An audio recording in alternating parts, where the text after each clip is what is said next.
سبحان اللہ و بحمدہ عدد خلقہ ورضا نفسہ وزینت عرشہ ومداد کلماتہ۔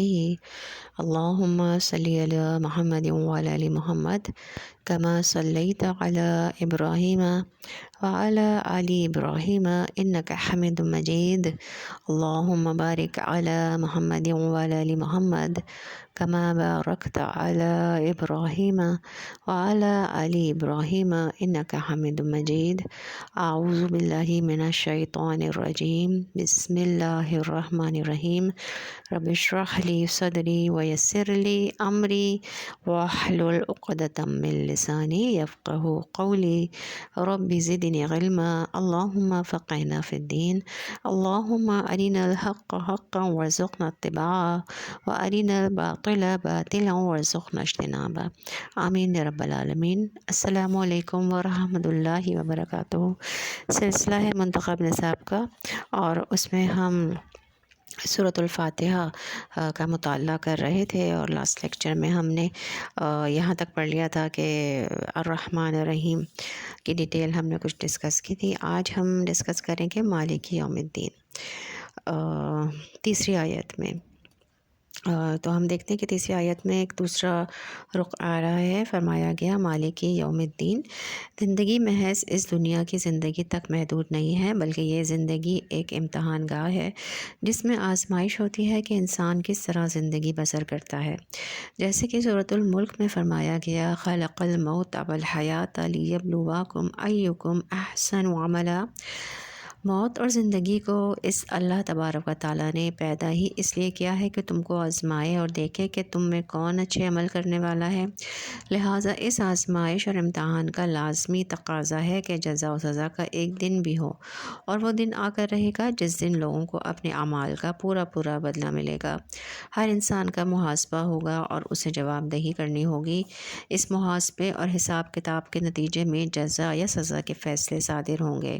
یہ ہوگا یوم الدین، جس کے متعلق ہم آیہ بر کے درس میں پڑھ چکے ہیں۔ اس کے بارے میں سورۃ الذاریات میں فرمایا گیا انما توعدون لصادق وان الدین لواقع، کہ جو وعدہ تم سے کیا جا رہا ہے وہ سچا ہے اور جزا و سزا واقع ہو کر رہے گی۔ اس محاسبے کے نتیجے میں یا جنت ہوگی ہمیشہ کے لیے یا آگ ہوگی دائمی، جیسا کہ نبی کریم صلی اللہ علیہ وآلہ وسلم کے ابتدائی خطبات میں سے ایک خطبے کے آخر میں آتا ہے۔ میں ترجمہ پڑھ رہی ہوں۔ اللہ کی قسم تم سب ایک دن مر جاؤ گے جیسے روزانہ سو جاتے ہو، اور یقیناً اٹھائے جاؤ گے جیسے ہر صبح بیدار ہو جاتے ہو، اور لازماً تمہارے اعمال کا حساب کتاب ہوگا، اور لازماً تمہیں بدلہ ملے گا، اچھائی کا اچھا اور برائی کا برا، اور یہ اس شکل میں ہوگا کہ وہ جنت ہے ہمیشہ کے لیے یا آگ ہے دائمی۔ تو اللہم انی اسألک جنت الفردوس، اور اللہم اجرنا من النار، ربنا اصرف عنا عذاب جہنم ان عذابها کان غراما انہا ساءت مستقرا ومقاما۔ اس فیصلے اور جزا و سزا کے دن کا مالک و مختار کون ہے؟ صرف اللہ تعالیٰ کی ذات، مالکی یوم الدین، اور اس روز اللہ کے سوا کسی کے پاس کوئی اختیار نہیں ہوگا۔ چنانچہ ایک جگہ قرآن مجید میں الفاظ آئے ہیں کہ اس روز ایک ندا ہوگی لمن الملک الیوم، کہ آج کے دن بادشاہی کس کی ہے؟ اور پھر جواب میں فرمایا جائے گا للہ الواحد القہار، آج تمام اختیار اور کل بادشاہی صرف اللہ کے لیے ہے جو الواحد ہے، تنہا ہے، یکتا ہے، اور پوری طرح سے قابو یافتہ اور مسلط ہے، مقتدر اعلیٰ ہے، جو چاہے کرے۔ تو یہ ہے اس سورہ مبارکہ کا پہلا حصہ، کہ جس کے بارے میں حدیث قدسی کے حوالے سے یہ بتایا جا چکا ہے کہ ان کلمات کی تاثیر کا یہ عالم ہے کہ ادھر بندہ کہتا ہے الحمدللہ رب العالمین، اور اگر یہ دل سے نکلے ہوئے الفاظ ہوں تو فوراً اللہ تبارک و تعالیٰ جواب میں ارشاد فرماتے ہیں کہ میرے بندے نے میرا شکر کیا۔ اور جب بندہ کہتا ہے الرحمن الرحیم تو اللہ تعالیٰ جواب میں فرماتے ہیں میرے بندے نے میری ثنا کی ہے۔ جب بندہ کہتا ہے مالک یوم الدین تو اللہ تعالیٰ فرماتے ہیں میرے بندے نے میری بڑائی کا اعلان کیا اور میری عظمت بیان کی۔ یہاں پہ جو ہے وہ جزء اول، پہلا جزء جو ہے وہ مکمل ہوا، اب ہے جزء ثانی، دوسرا جزء عبادت اور استعانت۔ اس سورہ مبارکہ کا جزء ثانی ایک آیت پر مشتمل ہے، اور جیسا کہ اس سے قبل عرض کیا جا چکا ہے، یہ ہر اعتبار سے اس صورت کی مرکزی آیت ہے، یعنی ایاک نعبد و ایاک نستعین۔ یہاں پہلی بات یہ نوٹ فرما لیجئے کہ اس آیت میں دو فعل استعمال ہوئے ہیں، ایک نعبدو اور دوسرا نستعین، یہ دونوں فعل مضارع ہیں۔ آپ کے علم میں ہوگا کہ اردو کی طرح عربی اور فارسی میں فعل کی تین حالتیں ماضی، حال اور مستقبل نہیں ہوتی، بلکہ صرف دو حالتیں ہوتی ہیں، ایک ماضی اور دوسرا مضارع، اور فعل مضارع میں حال اور مستقبل دونوں زمانے شامل ہوتے ہیں۔ لہٰذا نعبدو کا ترجمہ یہ بھی ہوگا کہ ہم بندگی کرتے ہیں، اور یہ بھی ہوگا کہ ہم بندگی کرتے رہیں گے۔ اسی طرح نستعینوں کا ترجمہ یہ بھی درست ہوگا کہ ہم مدد مانگتے ہیں، اور یہ بھی صحیح ہوگا کہ ہم مدد مانگیں گے۔ دوسری بات یہ نوٹ کر لیجئے کہ اگر یہاں پہ نعبدو کا لفظ ہوتا تو اس کے معنی ہوتے کہ ہم تیری بندگی کرتے ہیں اور کریں گے، لیکن چونکہ ضمیر مفعولی کاف کو فعل سے پہلے لایا گیا ہے اور اس کے لیے ایا کا اضافہ کیا گیا ہے، یعنی کہ ایا کا نعبدو کہا گیا ہے، نعبدو کا نہیں کہا گیا، ایا کا نعبدو، تو اس میں ایک مزید تخصیصی یا حصر کا مفہوم پیدا ہو گیا، اور وہ یہ کہ ہم صرف تیری ہی بندگی کرتے ہیں اور کریں گے۔ تو اس کو قواعد کی روح سے حصر کا اسلوب کہا جاتا ہے۔ اس کو اس مثال سے سمجھا جا سکتا ہے کہ اگر یہ کہا جائے کہ زید عالم ہے تو اس سے ایک خاص مفہوم ذہن میں آئے گا، لیکن اگر یہ کہا جائے کہ زید ہی عالم ہے تو اس ہی کے اضافے سے مفہوم میں بہت واضح فرق جو ہے وہ واقع ہو جائے گا۔ اس لیے جب یہ کہا گیا کہ زید عالم ہے تو دوسروں کے عالم ہونے کی نفی نہیں ہوئی، گویا دوسرے بھی عالم ہو سکتے ہیں، لیکن جب یہ کہا گیا کہ زید ہی عالم ہے تو اس میں حصر پیدا ہو گیا، اور اس کا مفہوم یہ ہوگا کہ علم صرف زیدی کے پاس ہے، دوسروں سے علم کی نفی ہو گئی، لہٰذا ایاک نعبدو میں اسی حصر کا مفہوم پیدا ہوتا ہے، اور اس کا ترجمہ اور حقیقی مفہوم کیا ہوگا؟ ہم صرف تیری ہی بندگی کرتے ہیں اور کریں گے۔ اسی طرح ایاک نستعین کا مفہوم کیا ہوگا؟ ہم صرف تجھ ہی سے مدد مانگتے ہیں اور مانگیں گے۔ تیسری بات یہ کہ اس آیت کا ایک مرکزی لفظ عبادت ہے، جس کا ہم اقرار بھی کر رہے ہیں اور عہد بھی کر رہے ہیں، اس لیے کہ ہم تیری ہی عبادت کرتے ہیں، یہ اقرار ہے یا اظہار واقع ہے، اور ہم تیری عبادت کرتے رہیں گے، ایک وعدہ، قول و قرار اور عہد و میثاق ہے۔ چوتھی اہم بات یہ ہے کہ عبادت کا حقیقی معنی و مفہوم کیا ہے؟ بدقسمتی سے اس لفظ عبادت کے بارے میں عوام الناس کے ذہنوں میں بڑا محدود ایک تصور پایا جاتا ہے، اور عام خیال یہ ہے کہ عبادت بس نماز، روزہ، حج اور زکوٰۃ کا نام ہے۔ چنانچہ جب بھی عبادت کا لفظ سامنے آتا ہے، ذہن لامحالہ صرف ان عبادات ہی تک محدود ہو کر رہ جاتا ہے، اور اس لفظ کی اصل عظمت و وسعت جو ہے وہ سامنے نہیں آتی۔ اس لیے یہ جان لینا ضروری ہے کہ اس لفظ عبادت کا مادہ کیا ہے۔ عین بے دال عبد، اور عبد جو ہوتا ہے وہ غلام کو کہتے ہیں۔ غلامی کا وہ تصور جو کبھی دنیا میں رائج تھا وہ سامنے ہو تب اس لفظ کی اصل حقیقت سمجھ میں آتی ہے۔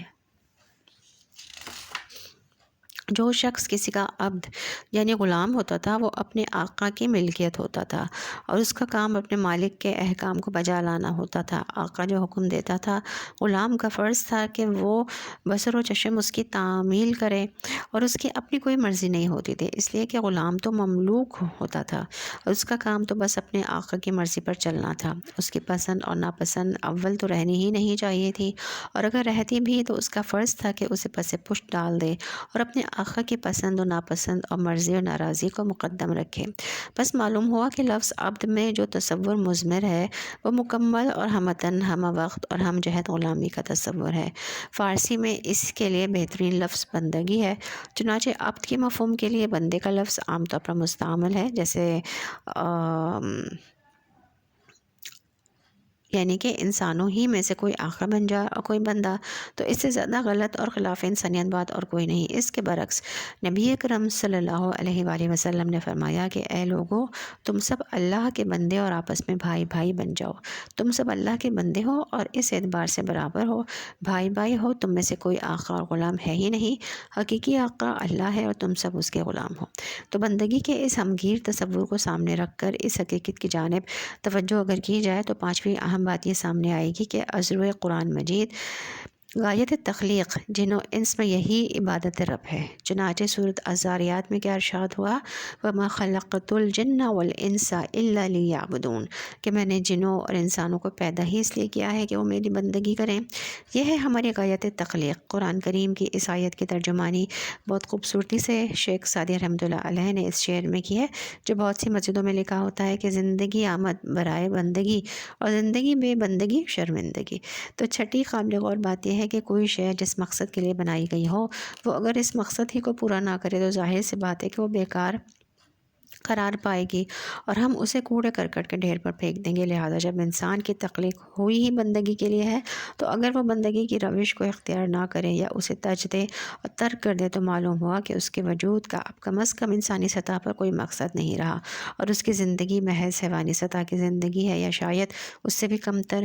اس ضمن میں ساتویں اہم بات یہ ہے کہ جب ہم اللہ سے عہد کرتے ہیں کہ ہم تیری ہی بندگی کرتے ہیں اور کریں گے، تو یہ ایک بہت بڑا عہد ہے اور اس کے بہت سے تقاضے ہیں جن کو سمجھے اور جانے بغیر عبادت کا حق ادا نہیں کیا جا سکتا۔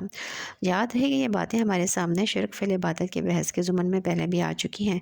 یوں سمجھیے کہ اب ان کا ایک دوسرے سیاق و سباق میں اعادہ ہو رہا ہے۔ تو عبادت کا سب سے پہلا تقاضا جو ہے وہ اطاعت ہے۔ اگر یہ نہیں ہے تو عبادت کی اساس ہی منہدم ہو جاتی ہے، پھر بندگی کہاں ہوئی؟ مزید برآں اطاعت اگر کلی نہ ہو، مکمل نہ ہو، بلکہ جزوی ہو، تب بھی عبادت کی نفی ہو جاتی ہے۔ اس لیے کہ کسی غلام کا یہ کام نہیں ہے کہ وہ اپنے آقا کے ایک حکم کو تو مانے اور ایک کو نہ مانے۔ غلام نے اگر آقا کے ایک حکم سے بھی سرتابی کی تو وہ مقام بندگی سے تجاوز کر گیا۔ لہٰذا اطاعت لازم ہے تمام احکام خداوندی کی، ہر آن ہر لحظہ، اور زندگی کا کوئی گوشہ بندگی سے خارج یا مستثنی نہیں رہے۔ اسی لیے قرآن مجید میں فرمایا گیا، یا ایھا الذین آمنوا ادخلوا فی السلم کافہ، سورۃ البقرہ کی آیت ہے، اے اہل ایمان اطاعت اور فرمان برداری میں پورے کے پورے داخل ہو جاؤ۔ گویا جزوی اطاعت مطلوب نہیں ہے کہ اللہ کی کچھ باتوں پر تو سر تسلیم کم ہو اور کچھ باتوں سے انحراف کیا جائے، اس پر اللہ کا غضب بہت بھڑکتا ہے۔ چنانچہ سورۃ البقرہ کی آیت نمبر 85 میں 85 میں اس طرز عمل کی پر بہت سخت وعید آئی ہے۔ فرمایا گیا، افتؤمنون ببعض الکتاب وتکفرون ببعض فما جزاء من یفعل ذلک منکم الا خزی فی الحیاۃ الدنیا ویوم القیامۃ یردون الی اشد العذاب وما اللہ بغافل عما تعملون۔ کیا تم ہماری کتاب اور ہماری شریعت کے بعض حصوں کو مانتے ہو اور کچھ حصوں کو نہیں مانتے؟ تو جو کوئی تم میں سے اس جرم کا ارتکاب کرے گا اس کی سزا اس کے سوا کچھ نہیں ہے کہ اسے دنیا کی زندگی میں ذلیل و خوار کر دیا جائے اور قیامت کے دن انہیں شدید ترین عذاب میں جھونک دیا جائے گا، اور اللہ اس سے بے خبر نہیں جو کچھ تم کرتے ہو۔ تو یہ ہے جزوی اطاعت پر اللہ تعالیٰ کے غیظ و غضب کا عالم۔ اس لیے جزوی اطاعت حقیقت کے اعتبار سے استہزاء اور تمسخر ہے۔ یہی وجہ ہے کہ اس آیت کے آخر میں کیا فرمایا گیا، اور اللہ اس سے بے خبر نہیں ہے جو تم کر رہے ہو۔ اس گمان میں نہ رہنا کہ وہ تمہارے کرتوتوں سے واقف نہیں ہے، بلکہ وہ تو العلیم ہے، البصیر ہے، اللطیف ہے اور الخبیر ہے، اسے تمہارا کوئی عمل بھی پوشیدہ نہیں ہے۔ اور آٹھویں اور اہم ترین بات یہ ہے کہ ایک اطاعت ہوتی ہے زبردستی کی، جیسے ہم انگریز کے غلام تھے اور ہم اس کی اطاعت پر مجبور تھے۔ اس اطاعت پر بھی لغوی طور پر لفظ عبادت کا اطلاق ہو جائے گا، اور قرآن مجید میں ہوا ہے، چنانچہ آل فرعون نے بنی اسرائیل کو جس طریقے سے اپنی غلامی کے شکنجے میں کسا ہوا تھا، اس کے لیے قرآن مجید میں یہی لفظ عبادت آیا ہے۔ فرعون نے بڑے تنتنے اور غرور کے ساتھ حضرت موسیٰ اور حضرت ہارون علیہ السلام کے بارے میں کہا تھا، وَقَوْمُهُمَا لَنَا عَابِدُونَ، کہ جبکہ ان دونوں کی قوم ہماری عابد ہے، یعنی ہماری غلام ہے۔ اسی طرح ایک موقع پر حضرت موسیٰ علیہ السلام نے بھی فرعون سے فرمایا تھا، ان عبدت بنی اسرائیل، کہ تو نے بنی اسرائیل کو اپنا عبد، اپنا غلام، اپنا محکوم اور اپنا مطیع بنا لیا ہے۔ لہٰذا اس نوع کی غلامی اور محکومی پر بھی لفظاً تو عبادت کا اطلاق ہو جائے گا، لیکن اصطلاحاً اللہ کی جو عبادت مطلوب ہے وہ زبردستی اور مجبوری کی اطاعت نہیں، بلکہ دلی آمادگی اور محبت کے ساتھ مطلوب ہے۔ اللہ کے احسانات اور انعامات کا شعور اور ادراک کرتے ہوئے اس کے جذبہ تشکر سے قلب و ذہن سرشار ہو جائیں۔ ان احساسات و جذبات کے ساتھ جب اللہ کی بندگی ہوگی، اس کی کامل اطاعت ہوگی، تب عبادت کا اصل تقاضا پورا ہوگا، جس کو ہمارے ائمہ دین نے بڑی خوبصورتی سے یوں ادا فرمایا ہے کہ اللہ کی جو عبادت مطلوب ہے اس میں دو بنیادیں جمع ہونی چاہیے۔ یعنی ایک طرف اللہ کی انتہا درجے کی محبت ہو اور دوسری طرف انتہا درجے میں اس کے سامنے تذلل اور عاجزی جو ہے وہ اختیار کی جائے، یعنی کہ غایت الحبی مع غایت الذل والخشوع، عاجزی اور خشوع اور حب، تو اس کے سامنے ہمتاً جھک جایا جائے، بچھ جایا جائے۔ جب یہ دونوں کیفیات محبت اور تذلل جمع ہو جائیں گی تو عبادت رب اور بندگی رب کے جو تقاضے ہیں اس کی پھر تکمیل ہوگی۔ اور محبت الہی عبادت کے لیے کس قدر لازمی ہے، مولانا روم رحمۃ اللہ علیہ نے اسے اپنے زمانے میں بڑی خوبی سے ادا کیا تھا کہ شاد بات اے عشق خوش سودائے ماں، اے طبیب جملہ علت ہائے ماں۔ اور اس دور میں علامہ اقبال مرحوم نے اس کی اہمیت پر بڑی خوبصورتی سے روشنی ڈالی ہے۔ وہ کہتے ہیں عقل و دل و نگاہ کا مرشد اولین ہے عشق، عشق نہ ہو تو شرع و دین بتقاضائے تصورات۔ تو محبت الہی عبادت کی روح ہے۔ اگر یہ روح نہیں ہے اور خالی خوری اطاعت ہے، دل کی محبت کی چاشنی اس میں شامل نہیں ہے، تو علامہ اقبال کے بقول معاملہ یہ ہوگا، شوق تیرا اگر نہ ہو میری نماز کا امام، میرا قیام بھی حجاب، میرا سجود بھی حجاب۔ لہٰذا ہمیں اچھی طرح سمجھ لینا چاہیے کہ محبت در حقیقت عبادت کی روح ہے۔ نویں بات یہ ہے کہ عبادت میں اطاعت کلی اور محبت حقیقی کے ساتھ جو تیسری چیز مطلوب ہے وہ ہے اخلاص۔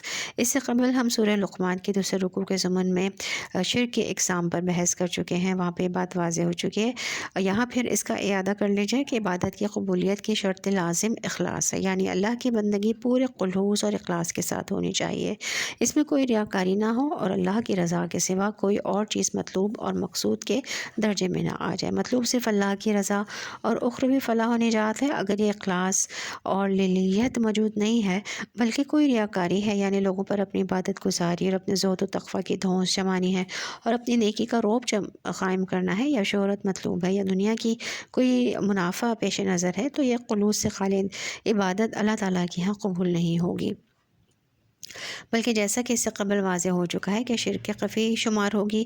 جیسے اقسام شرک میں بحث میں نبی کریم صلی اللہ علیہ وآلہ وسلم کی حدیث بیان ہو چکی ہے کہ جس نے دکھاوے کے لیے نماز پڑھی وہ شرک کر چکا، جس نے دکھاوے کے لیے روزہ رکھا وہ شرک کر چکا، جس نے دکھاوے کے لیے صدقہ کیا وہ شرک کر چکا۔ اس حدیث سے بخوبی اندازہ لگایا جا سکتا ہے کہ ہمارے دین میں خلوص اور اخلاص کی کس قدر اہمیت ہے اور ریا کی کتنی مذمت ہے کہ اس کے ڈانڈے شرک سے مل جاتے ہیں۔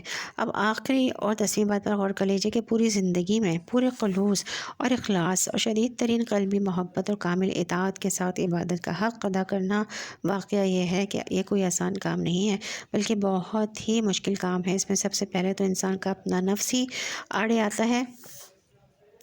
فرعون کے پاس حکومت تھی، لاؤ لشکر تھا، اس لیے اس نے زبان سے بھی خدائی کا دعویٰ کر دیا تھا، اور میرا نفس بھی اگرچہ فرعون سے کمتر نہیں ہے، البتہ اس کے پاس لاؤ لشکر نہیں ہے۔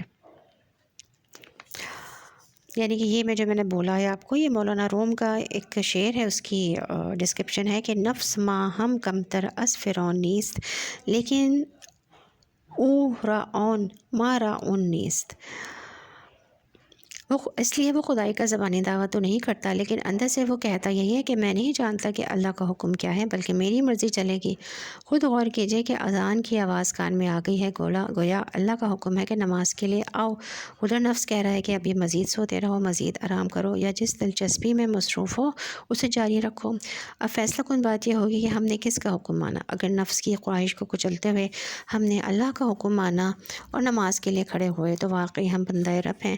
اگر نفس کی خواہش پر عمل کیا اور اللہ کے حکم کو پس پشت ڈال دیا تو ہم بندہ نفس ہو گئے۔ یہی بات سورۃ الفرقان میں فرمائی گئی، ارأیت من اتخذ الہہ ہوا افانت تکون علیہ وکیلا، کہ اے نبی صلی اللہ علیہ وسلم، کہ آپ نے اس شخص کی حالت پر غور کیا جس نے اپنی خواہش نفس کو اپنا معبود بنا لیا، تو کیا آپ ایسے شخص کا ذمہ لے سکتے ہیں؟ یہ ہے ربط و تعلق کہ جب بندہ کہے کہ ایاک نعبد تو اس پر ایک لرزہ طاری ہو جائے اور اسے پورا احساس و کامل شعور ہو کہ وہ کتنا بڑا قول اور قرار کر رہا ہے، اور اسی کیفیت میں اسے پناہ گاہ نظر آئے گی۔ و ایاک نستعین کے الفاظ مبارکہ میں کہ اے اللہ، میں یہ وعدہ اور عہد تو کر رہا ہوں اور میں نے ارادہ اور عزم بھی کر لیا ہے کہ پوری زندگی تیری عبادت میں بسر کروں گی، لیکن میں محض اپنی قوت و طاقت کے بل پر اس ذمہ داری سے عہدہ برا نہیں ہو سکتی اور اس عہد میں پورا نہیں اتر سکتی جب تک کہ تیری مدد شامل حال نہ ہو۔ میں اس عہد کے پورا کرنے میں تیری اعانت اور تائید و توفیق کی محتاج ہوں۔ تیری اعانت اور مدد شامل ہوئی تب ہی میں اس قول و قرار اور عہد پیما کو پورا کر سکوں گی۔ یہ تو ہے اصل ربط و تعلق ایاک نعبد کے ساتھ ایاک نستعین کا۔ اضافی طور پر اس میں اخلاص کا فی دعا کا مضمون بھی آ گیا، اس لیے کہ یہاں بھی حصر کا اسلوب ہے جو کہ ہم پہلے ڈسکس کر چکے ہیں۔ گویا ہر نوع کی حاجت روائی اور مشکل کشائی کے لیے اللہ ہی سے مدد کی درخواست کی جائے، اسی سے اعانت طلب کی جائے، اللہ کی جناب میں استغاثہ پیش کیا جائے۔ یہ توحید فی دعا ہے جس کا ذکر اس سے قبل اقسام شرک کی بحث کے ضمن میں ہم کر چکے ہیں۔ اسی آخری بات کے ضمیمے کے طور پر یہ بات بھی نوٹ فرما لیجئے کہ ہر فرض نماز کے بعد جو اذکار نبی کریم صلی اللہ علیہ وسلم کے معمول میں شامل تھے، ان میں حضرت معاذ بن جبل رضی اللہ عنہ سے مروی ہے کہ آپ صلی اللہ علیہ وسلم کی یہ دعا بھی منقول ہے نا کہ ربی آئینی اعلیٰ ذکری کا و شکری کا و حسن عبادتی کا، کہ اے پروردگار میری مدد فرمائیے کہ میں تجھے یاد رکھ سکوں، تیرا شکر ادا کر سکوں اور تیری عبادت کا باحسن وجوہ حق ادا کر سکوں۔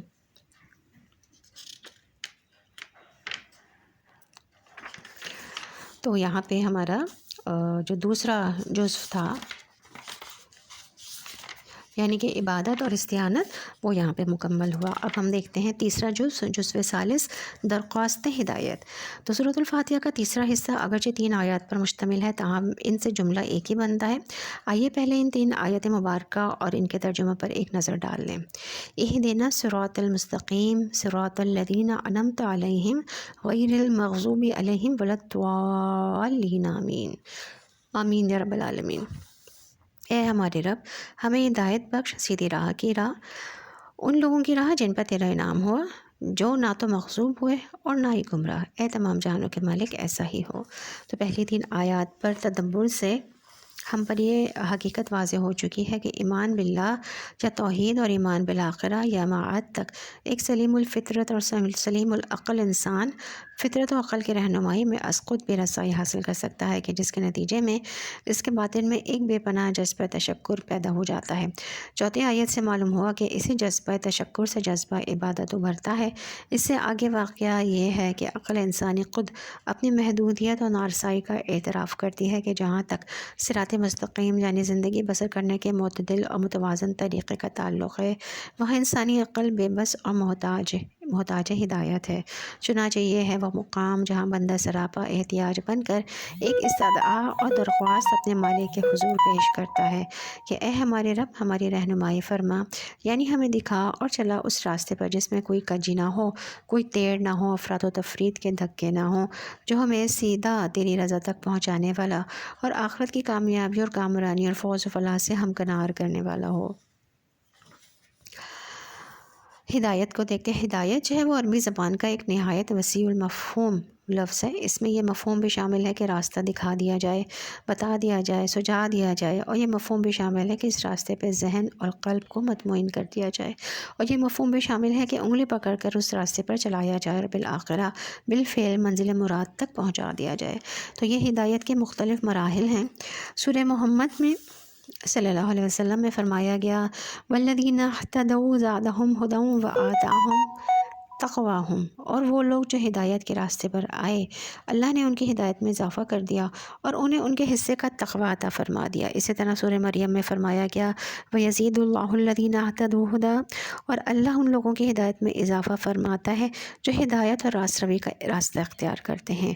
تو یہ ہدایت مسلسل بڑھتی چلی جاتی ہے، اس میں ترقی ہوتی چلی جاتی ہے۔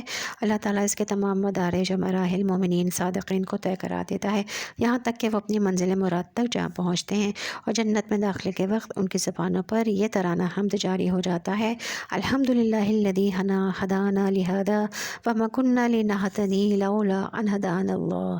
سورۃ الاعراف۔ تمام شکر اور تمام کل تعریف و ثنا اللہ ہی کے لیے ہے جس نے ہمیں راستہ دکھایا اور ہمیں یہاں تک پہنچا دیا، اور ہم خود ہرگز راہ یاب نہ ہو سکتے اگر اللہ ہی ہماری رہنمائی نہ فرماتا۔ واضح رہے کہ یہی عقلی بنیاد ہے ایمان برسالت کی، کیونکہ ہدایت الہی رسولوں ہی کے واسطے سے بنی نوع انسان تک پہنچتی ہے۔ چنانچہ سورۃ الاعراف کی آیت کے آخر میں کامیاب اور بامراد مومنین کا یہ قول بھی نقل ہوا ہے لقد جاءت رسول ربنا بالحق، کہ ہمارے رب کے رسول واقعی حق لے کر ہی تشریف لائے تھے۔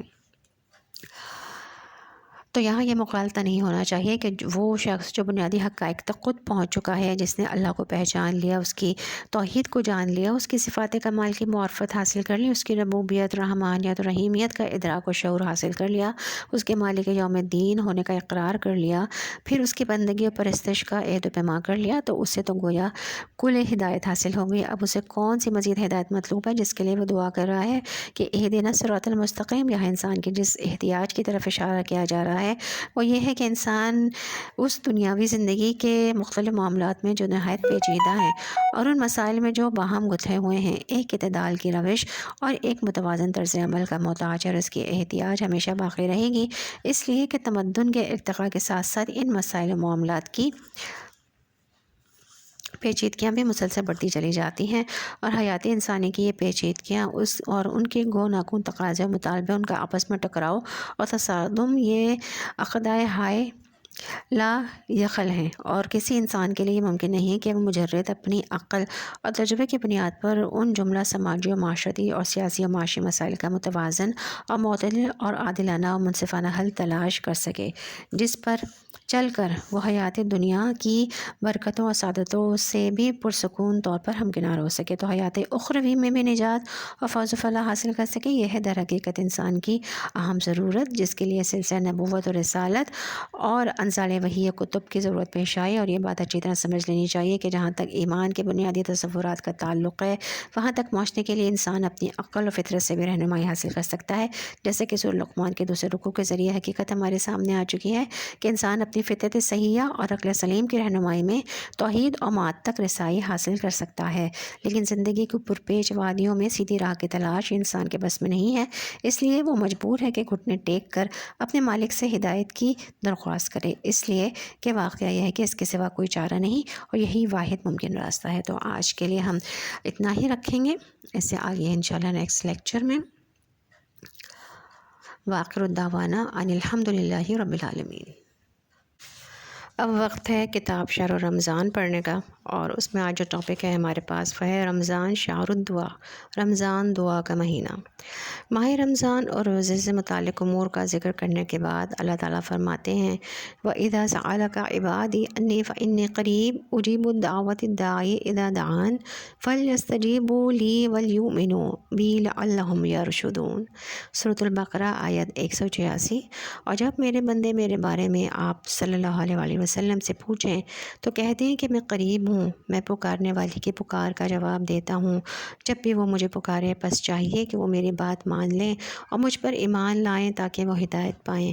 تو رمضان میں کثرت سے دعائیں کرنی چاہیے، کیونکہ اس میں قبولیت دعا کے بہت سے مواقع ہیں۔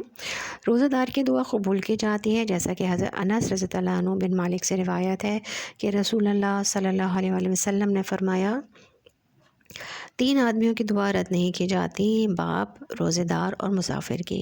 اور ایک اور روایت میں ہے، حضرت ابو سعید خدری رضی اللہ عنہ سے مروی ہے کہ رسول اللہ صلی اللہ علیہ وسلم نے فرمایا کہ بے شک اللہ تعالیٰ ماہ رمضان کے ہر دن اور رات میں لوگوں کو جہنم سے آزاد کرتے ہیں، اور ماہ رمضان کے ہر دن ہر رات میں ہر مسلمان کے لیے ایک ایسی دعا ہے جسے قبولیت سے نوازا جاتا ہے۔ تو افطاری کا وقت ہے، دعاؤں کی قبولیت کا وقت ہے۔ حضرت عبداللہ بن عمرو بن عاص رضی اللہ عنہ سے روایت ہے کہ رسول اللہ صلی اللہ علیہ وسلم نے فرمایا کہ بلا شبہ روزہ دار کے لیے افطاری کے وقت ایک ایسی دعا ہے جسے رد نہیں کیا جاتا۔ تو اللہ تعالیٰ کو اس کے اچھے اچھے ناموں کے ساتھ پکاریں، کیونکہ یہ دعاؤں کی قبولیت کا ذریعہ ہیں۔ تو کرنے کے کام کیا ہیں کہ رمضان کے دنوں کو غنیمت جانتے ہوئے خوب دعائیں مانگیں، کبھی تنہائی میں رو رو کر اور گڑ گڑا کر بھی دعائیں کریں، فرض نمازوں میں تلاوت قرآن کے بعد اور سیر و افطار کے اوقات میں اپنے اور دوسروں کے لیے دعائیں مانگیں۔ دعاؤں کے کتب مثلاً قرآنی و مسنون دعائیں اور اپنی بنائی ہوئی لسٹ سے مدد لیں، اور مختلف مواقع سے متعلق مصنون دعائیں زبانی بھی یاد کرنے کی کوشش کریں۔ نماز سے 15 منٹ پہلے سارے کام مکمل کر کے جو ہے وہ بیٹھ جائیں اور قرآن مجید پڑھیں، ذکر کریں، اور اذان سن کر جواب بھی دیں اور دعا مانگیں، کیونکہ اذان اور اقامت کا درمیانی وقت دعاؤں کی قبولیت کا وقت ہے، لہٰذا ان گھڑیوں سے فائدہ اٹھائیں۔ بسم اللہ یا اللہ یا رحمان یا رحیم یا حی یا قیوم یا ذی الجلال والاکرام یا احد یا صمد یا وطر یا فرد یا مجیب الدعوات یا بدیع السماوات والارض، یا ربی مجھے ایمان، اخلاص، تقوی اور اخلاق حسنہ عطا فرما، آمین یا رب العالمین۔ تو ہمارا ٹاپک یہاں مکمل ہوتا ہے۔ الحمدللہ رب العالمین، الصلاۃ والسلام علی رسول الکریم، سبحان ربک رب العزت عما یصفون وسلام علی المرسلین والحمدللہ رب العالمین۔ مجلس کے اختتام کی دعا، سبحانک اللہم و بحمدک نشہد ان لا الہ الا انت نستغفرک و نتوب الیک۔ السلام علیکم ورحمۃ اللہ وبرکاتہ۔